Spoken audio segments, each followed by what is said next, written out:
Dipersembahkan oleh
Ya, Anda kembali menyaksikan CEO Forum. Di segmen selanjutnya kita telah membahas dengan Pak Supra, dikatakan bahwa mungkin saingannya sekarang bukan fintech karena dia membutuhkan fintech, tapi mungkin modal ventura bersaingan dengan venture capital yang berlomba-lomba untuk mencari startup-startup terbaik karena tidak hanya untuk konsumen tapi juga untuk e-commerce yang semakin banyak. Telah hadir bersama dengan kami di sini yaitu CEO dari Plug and Play Indonesia, Mas Wesley Harjono. Terima kasih telah hadir bersama dengan kami.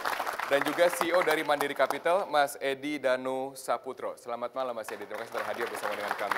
Dari kacamata visi sebenarnya, Mas Edi melihat perkembangan fintech di Indonesia sudah secepat apa sekarang?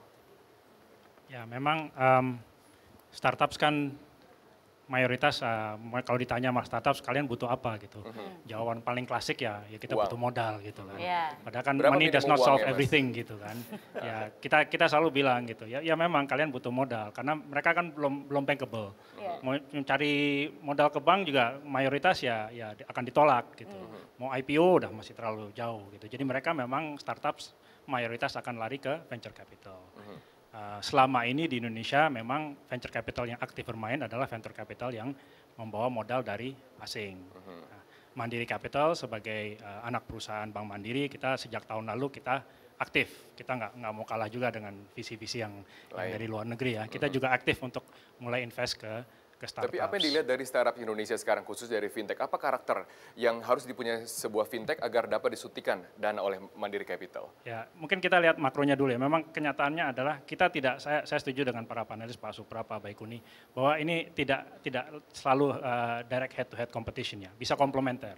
Jadi kita Mandiri Capital jika kita invest ke sebuah startup, kita justru ingin membawa startup itu platformnya dan idenya dan disruption-nya itu ke dalam Mandiri Group. Tidak hanya banknya tapi anak perusahaan yang lain ya. Jadi kita hand in hand, kita bersama-sama. Tapi memang ya susah ya, memang statistik global mengatakan 95% startup itu gagal gitu. Nah cara carinya yang 5% itu bagaimana gitu kan. Nah, dari 5% mesti dicari yang mau menjadi anak perusahaan dari Mandiri juga kan seperti itu? Iya, itu jadi susah tambah susah lagi gitu kan. Nah memang ada step-stepsnya, kita menganalisa melakukan due diligence mana yang layak ya, antara lain ya termasuk contohnya harus ada problem solving ya, mereka men-solve suatu problem, ada business model untuk mencari revenue dan profit, ada tim yang sukses, yang kuat ya, dan mungkin ada platform teknologinya yang bagus. Tapi ya memang terus modal. Tapi ya terus tambah lagi ya kita membawa masuk adalah networking dan nasabah kita bantu juga karena Mandiri Group kan punya sekian banyak nasabah yang bisa membantu startup kita. Baik. Berapa banyak Pak yang sudah didanai Pak startup? Sudah 7, mungkin segera akan bertambah lagi. Kita akan melihat dari Plug and Play berbasis di Silicon Valley, melihat begitu potensialnya pasar-pasar startup kemudian masuk ke Indonesia. Apa yang dicari dari startup Indonesia dari kacamata visi Plug and Play? Yang kita cari justru startup yang berpotensi untuk at least ngembangin usaha mereka di Indonesia, memberi more value ke perkembangan digital ekonomi di Indonesia. Emang karena Plug and Play waktu itu sejarahnya datang ke Indonesia berawal dari kunjungan Pak Jokowi ya. Makanya kita diminta untuk bantu ngebentuk ekosistem untuk digital tech. Nah kalau Pak Edi dari Mandiri Capital kan bilang 95% tuh kebanyakan gagal, 5%-nya yang sukses. Nah kita berusaha untuk membina agar angka 95% itu yang gagal itu turun jadi 90%, jadi 70%. Dengan cara? Nah dengan cara itu kita menjalankan program akselerator, di mana kita kerjasama juga dengan korporasi-korporasi besar, dengan corporate besar. Nah plug and play itu dalam hal ini itu membantu membentuk ekosistem Indonesia. Oke. Dalam memilah-milah startup begitu yang akan didanai itu bagaimana sih perhitungan resikonya? Nah kalau kita nge-shortlist startup yang apply ke program kita itu justru kita menggandeng plug and play yang memang udah melakukan praktek ini 10 tahun lebih lah di Silicon Valley. Emang terbukti mereka sudah invest di Lending Club, PayPal, Dropbox, itu salah satunya unicorns yang mereka invest dari awal. Jadi kita knowledge sharing, makanya kita gandeng dengan plug and play. Banyak yang nanya kenapa nggak kerjain sendiri. Kita kan ekosistem kita masih infant stage ya, masih developing. Kita masih perlu knowledge sharing dari yang udah develop seperti Silicon Valley gitu. Tapi pasar Indonesia ini mulai dilirik artinya sekarang semakin banyak visi dari Semakin luar banyak juga visi. begitu ya, Jadi, tertarik untuk masuk ke Indonesia. Betul, jadi startup-startup lokal ini banyak kompetitornya sebenarnya. Dari Singapura mau masuk ke Indonesia, dari Malaysia mau masuk ke Indonesia, karena potensi kita besar sekali. Dari kacamata Mas Wesley, lebih sulit untuk mencari visi bagi startups atau lebih sulit startups atau visi untuk mencari startups yang bagus di Indonesia? Lebih susah visi mencari startup yang berkualitas di Indonesia. Nah oke, kita akan tanyakan ke Mas Adian. Mas Adian, apa yang menyebabkan startup di Indonesia tampaknya masih sulit dicari yang bagus di sini? Saya rasa manajemen dan tim sangat kritikal. Ya, bisnis model boleh bagus, ide boleh bagus, tapi masalah eksekusi tidak semua sama.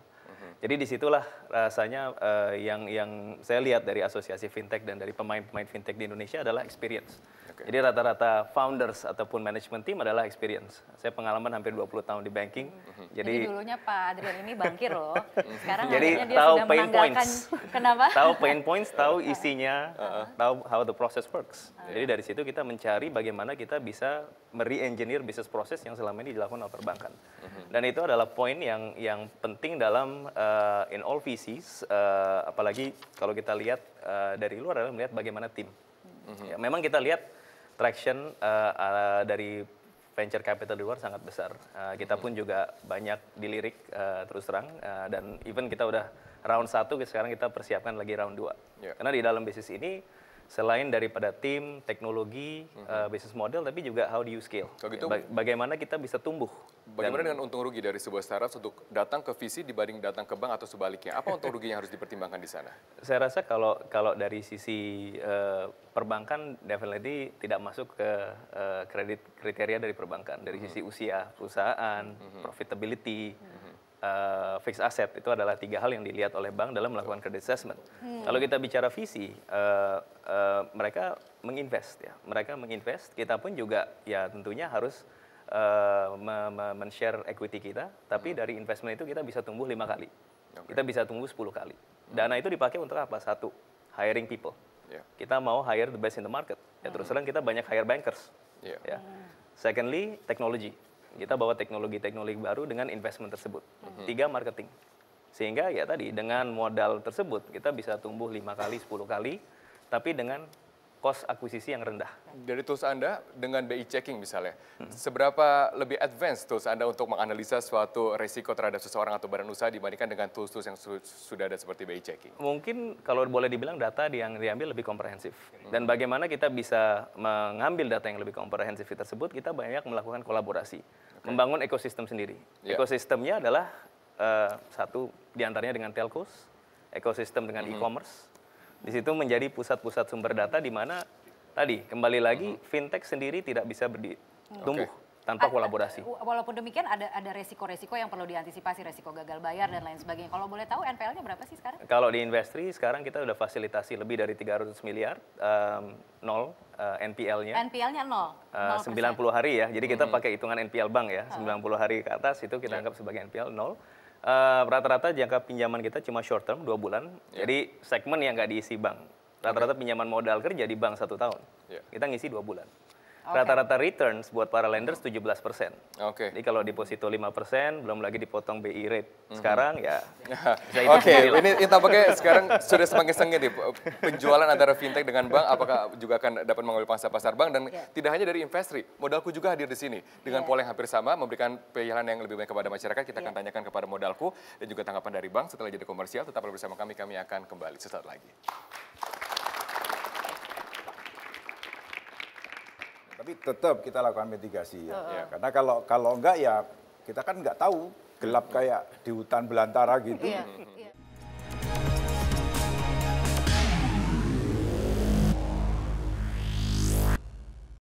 Dipersembahkan oleh